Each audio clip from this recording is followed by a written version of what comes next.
ski fashion can be anything you want it to be. We've seen your traditional separate pants and jackets. We've seen a lot of onesie outfits where everything's kind of all in one, kind of a retro look, and lots of different head coverings.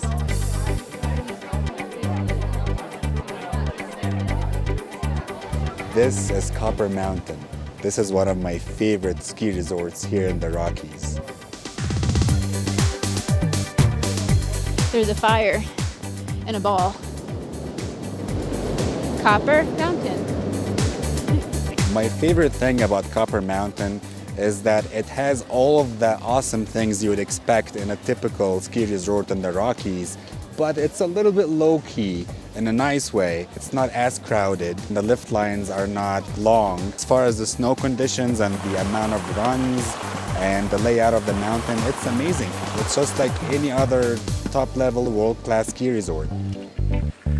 Copper Mountain is laid out in such a way that each section of the mountain has different skill levels. The eastern part of the mountain is going to have your more expert terrain. Then the center part of the mountain is a bit more intermediate. That's where your blue square skiers may find a lot of nice runs. And then the western part of the mountain is where the beginners are skiing.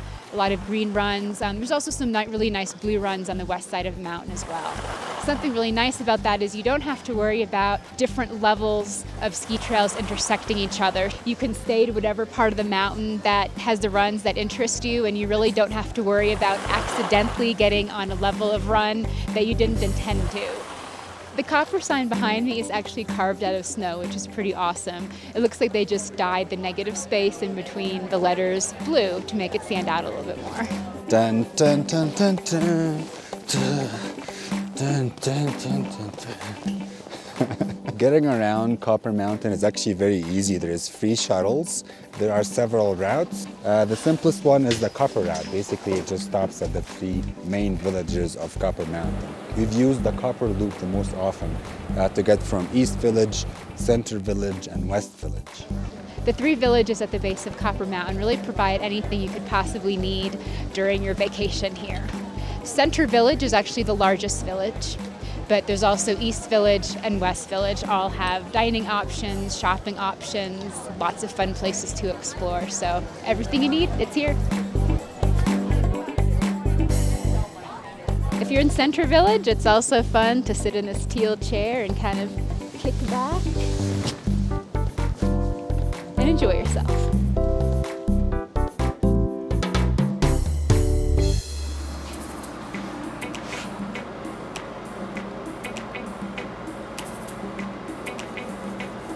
I get cold very easily, and I do not like to be very, very cold. So is this what you do after a very long day of cold skiing?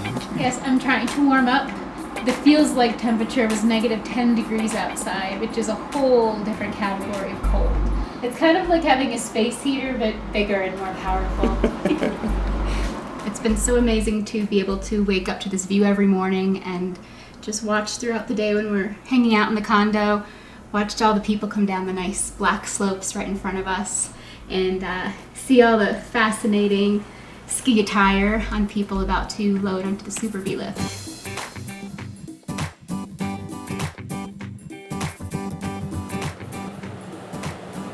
When you originally order your lift tickets online, you get an email that has a barcode in it. Then you just take your phone, open up that email, scan the barcode right underneath there, and a few seconds later, you get your lift ticket. And it even has your name on it. Super convenient, isn't it? Copper card.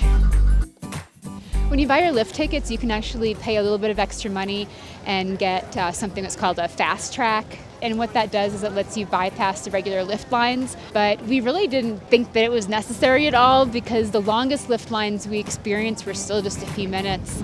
But it's an option if it's something you want to do.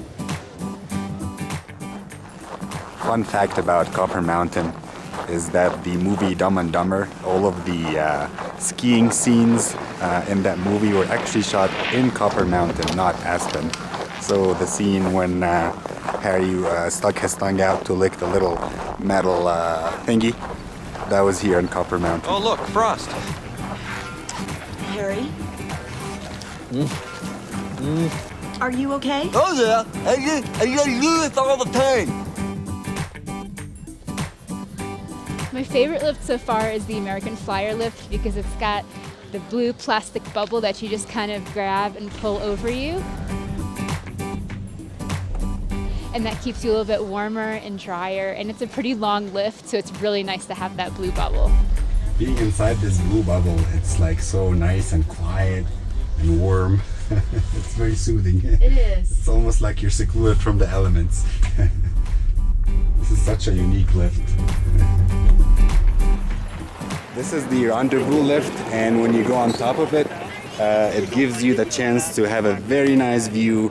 You can even see some of the mountains behind us and several peaks in almost all directions. It's totally worth it.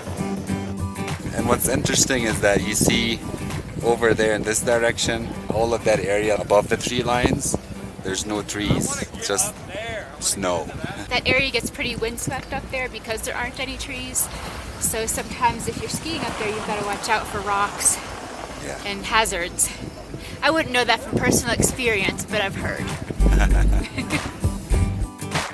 I would say that Rendezvous is probably one of the most scenic lifts to take. That's for sure.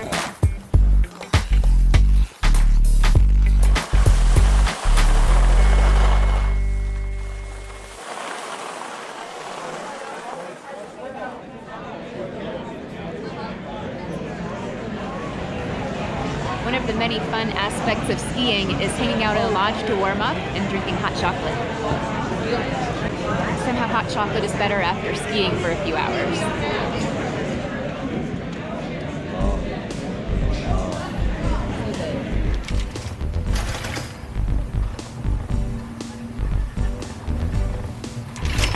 What a beautiful mountain.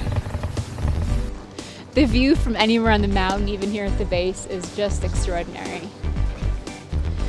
Straight ahead of me are beautiful mountains. I don't think it's really part of the ski resort. I don't know that you'd really want to ski, but it's certainly beautiful to look at. Off in the distance a little bit behind the Super B lift is where you can go tubing.